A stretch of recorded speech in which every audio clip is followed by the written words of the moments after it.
반갑습니다. 타임 레버리지. 시간을 들여 막대한 수익으로 치환한다. 주말이 밝았습니다. 또 이렇게 소중한 시간에 함께 성장해 주셔서 대단히 감사드리고요. 정직, 성실, 겸손, 조심 다지면서 오늘도 꾸준하게 나아가 보시죠. 첫 번째 기사로 디센트가 최근에 도플러 파이낸스와 또 파트너십을 맺었네요.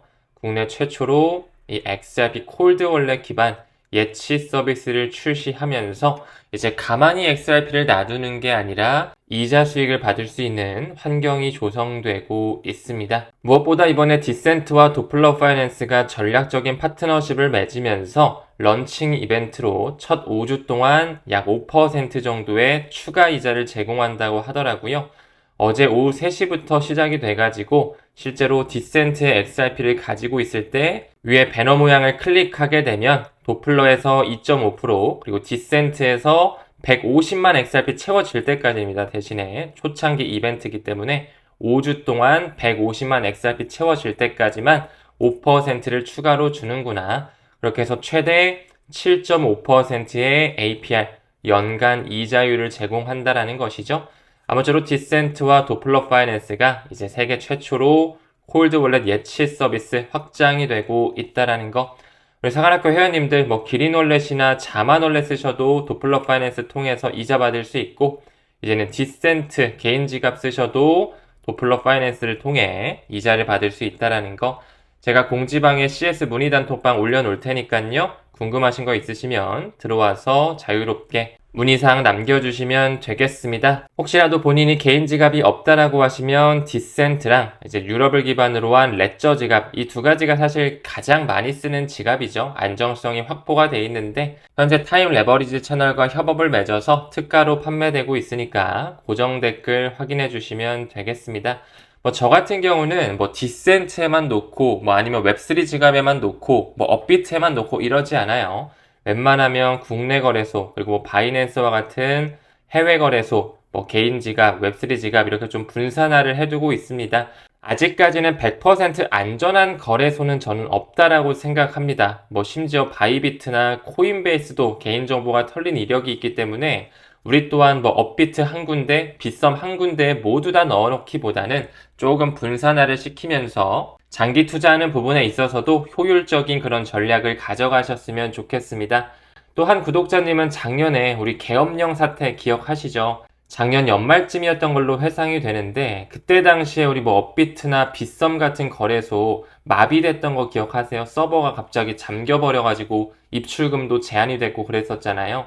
그런 경험을 하고 나서 이 개인 지갑에 대한 필요성을 느끼신 분들도 꽤 많으시더라고요. 아무쪼록 본인의 암호화폐, 디지털 자산의 이 안정성을 항상 최우선 하시면서 거래소와 개인 지갑에 대한 분산화 저는 좀 권장을 드리고 있습니다. 최근에 도플러 파이낸스가 파트너십이 굉장히 확장되고 있죠. 이 비보 파워도 도플러 파이낸스와 손을 잡으면서 XRP를 전략적으로 매집하고 있고요. 아마 앞으로 더더욱 이 도플러 파이낸스가 콜드 월렛이나 거래소, 또 금융기관, 커스터디 회사들과의 파트너십도 나올 거라고 생각이 듭니다. 이미 월가의 자금의 투자 유치가 마무리됐기 때문에 이제 기관급에서도 서서히 진입하고 있다라는 거 좀 말씀을 드릴 수 있을 것 같네요.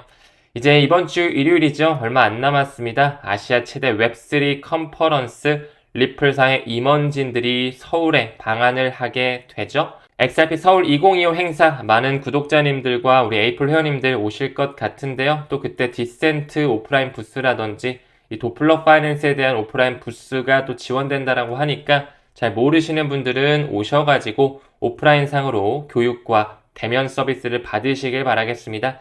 참고로 저는 그 도플러 파이낸스에 제 XRP 물량 10% 정도만 예치해놨어요. 항상 분산화, 리스크 테이킹을 하는 부분에 있어서 안정성을 우선으로 보기 때문에 조금 보수적으로 접근하고 있습니다. 10% 정도의 복리효과 파이프라인은 우리 중장기로 긴 호흡으로 투자하는 부분에 있어서 매우 매력적이지 않을까 이런 생각이 들고요. 이 행사 자체에 제가 또 12시 정도에 제 강연이 있기 때문에 일찍 오시는 분들 XRP 에어드랍 이벤트라든지 굿즈가 굉장히 많이 준비되어 있죠. 에코백, 머그컵, 우산, 그립톡, 볼펜 등등 해가지고 선물들이 굉장히 많이 준비가 되어 있는데 모두 다 받아가시길 바라겠습니다.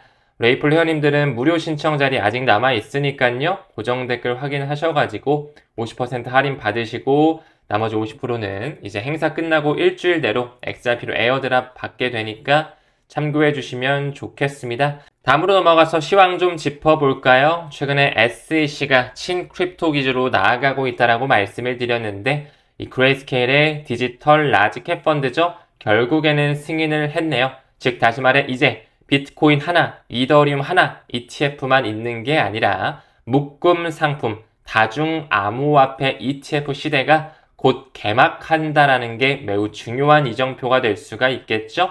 그 그레이스케일이 포함하고 있는 GDLC, 디지털 라지캡 펀드를 봤을 때 비트 이더뿐만 아니라 바로 XRP 약 비중 5%가 좀 넘게 들어가 있고요. 그 밑에 솔라나와 에이다까지 도널드 트럼프가 언급했던 총 5가지의 암호화폐들이 묶음으로써 준비가 되고 있구나. 참고로 봐주시면 좋을 것 같습니다. 어제였나요? 렉스 오스프리에서 이제 XRP 현물 ETF가 출시가 됐죠? 전통적인 현물 ETF까지는 아니더라도 파생 상품에 대한 노출이 가능한 그런 기관의 접근성이 열렸다라고 볼 수가 있는데 첫날 거래량 자체가 현물 ETF 사상 최대치를 기록하고 있다. 도지코인도 이 렉스 오스프리에서 지원하고 있죠. 단순한 밈코인이 아니라는 거 알트 시즌에서의 가격의 움직임 면밀히 지켜보시길 바라겠습니다. 그리고 어제 영상에서도 언급드린 것처럼 대략 10월 중순 정도를 기준으로 CM에서 선물 거래뿐만 아니라 이제 옵션 거래가 승인된다라는 거, 기관 자금이 들어올 수 있는 물꼬가 점점 트이고 있다. 큰 그림 봐주시면 좋을 것 같고 최근에 또 폴란드에서도 첫 비트코인 ETF를 상장시켰다라고 하네요. 동유럽 암호화폐 도입, 제도권 편입이 점점 가속화되고 있다. 우리나라도 좀 하루빨리 법과 제도를 만들어서 현물 ETF를 좀 상장하는 날이 빨리 왔으면 좋겠다 이런 생각도 드는 것 같고요. 또 영국에서는 비트코인 스테이킹, 디파이 서비스를 활용하는 거겠죠. ETP가 도입되고 있다. ETF와 ETN을 포괄하는 개념으로 봐주시면 되고요. 점점 범지구적으로 디지털 자산을 받아들이는 규제 완화 시그널이 우리한테 포착이 되고 있습니다. 점점 비트코인과 같은 스테이킹이 안 되는 그런 상품군들 XRP도 마찬가지죠. 도플러 파이낸스라든지 디파이 테크놀로지를 통해서 점점 이자 수익을 받아갈 수 있는 전통금융에 편입되고 있다라는 거 기회를 빠르게 포착해야 된다라고 생각을 합니다. 다음 그림을 봤을 때 SBI 홀딩스, 리플과 굉장히 친화적이죠. 그리고 XRP의 마크가 보이면서 그들의 굉장히 파격적인 마케팅 행보가 보여지고 있거든요. 바로 이런 거죠. 우리 SBI 그룹의 신규 은행 계좌를 개설하면 우리가 XRP를 조금 지급을 해줄게. 그들의 움직임에 한번 주목할 필요가 있겠죠. 왜 신규 계좌를 만들 때 비트와 이더가 아닌 XRP를 줄까? 그만큼 SBI 회장 기타오 요시타카가 말한 것처럼 점점 ISO 20022 메시징 표준의 전환의 시대, XRP가 금융과 완전히 연결되는 시기가 다가오고 있음을 다시 한번 느낄 수 있는 대목이지 않을까요? 또한 이번 달 초에 나왔던 기사죠. 이 SBI 그룹이 신용카드 포인트를 받는 부분에 있어서 비트코인뿐만 아니라 XRP로 리워드해주는 시범 사업까지 실시하고 있었다. 그리고 내년 1분기를 목표로 해서 SBI와 리플이 일본에서 이제 달러 기반 스테이블 코인이죠. RLUSD를 취급하려고 계획 중에 있다. 또한 JPYC라고 하는 엔화 기반 스테이블 코인도 점점 준비가 되어지고 있죠. 이런 것들을 종합적으로 봤을 때 디지털 생태계가 가까워지고 있고 RLUSD와 XRP가 전통금융과 편입되는, 융합되는 모멘텀들이 꾸준하게 보여지고 있습니다. 다음 그림 봤을 때 프랭클린 템플턴, DBS, 리플사의 마크가 보이고 있네요. 특히나 프랭클린 템플턴 같은 경우 1조 달러 이상의 돈을 운용하는 거대한 대형 자산 운용사라고도 볼 수가 있겠죠. 이제 그들이 3중 구조로 손을 잡으면서 토큰 대출, 거래를 하는 부분에 있어서 파트너십을 맺고 있습니다. 이 프랭클린 템플턴에서는 XRP 레저의 생태계를 활용하고요. 싱가포르의 최대 디지털 은행인 DBS에서는 RLUSD를 활용하면서 이제 그들이 스테이블 코인을 활용한 거래, 대출 솔루션을 출시하고 있구나. 이렇게 또 사진까지 찍으면서 그들끼리의 전략적 행보를 볼 수가 있습니다. 여기 리플의 에이펙 담당 임원이죠. 피오나 머레이가 그대로 또 사진에 포착이 되면서 현재 ODN, 리플 페이먼트가 싱가포르 기반으로 꾸준히 확장되고 있다. 늘 강조를 드렸고 한 번 더 나아가서 그들끼리의 파트너십을 통해 전통 국경 간 결제뿐만 아니라 이제 환매 조건부 채권 매매 거래라고 하죠. 레포 시장까지도 구축하고 있다. 얼마 전에 사관학교에서 레포에 대한 이야기, HQLAX와 오너라, R3의 코다, 그리고 JP모건의 키네식스까지 연결 구도를 말씀을 드렸는데 마침 또 리플 원장과의 상호 운용성 패턴이 만들어지고 있네요. 아무쪼록 점점 리플사의 스테이블코인 RLUSD의 인프라 확장 두각을 나타내고 있고요. 시총 8억 달러 올해 안에는 무조건적으로 넘지 않을까 생각이 들고 또 최근에 아프리카 두바이 지역 쪽도 확장을 가속화시키고 있죠. 또 2,500만 달러를 지원하면서 과거부터 아프리카 금융 포용성 확대를 위해 이 모바일 결제 미래에 대한 청사진을 모자루프 재단과 그리고 있었다고 말씀을 드렸습니다. 다음으로 리플의 브래드 갈링하우스의 예언이 나오고 있는데요. XRP 현물 ETF의 승인은 시간 문제, 저희 또한 그렇게 생각하고 있죠. 그리고 이 마지막 말이 좀 중요할 것 같습니다.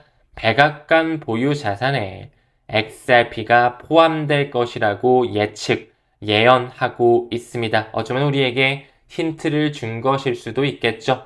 왜 도널드 트럼프가 비트코인, 이더리움뿐만 아니라 XRP, 솔라나, 에이다와 같은 이런 디지털 자산을 비축할 수 있는 가능성을 열어놨는지, 백악관에서 릴리즈했던 크립토 리서치 보고서를 봤을 때 XRP에 대한 직접적인 언급은 없었지만서도 그들이 뒤에서 움직이고 있는 그런 행동들에 대한 승인 가능성을 열어놓고 있었죠.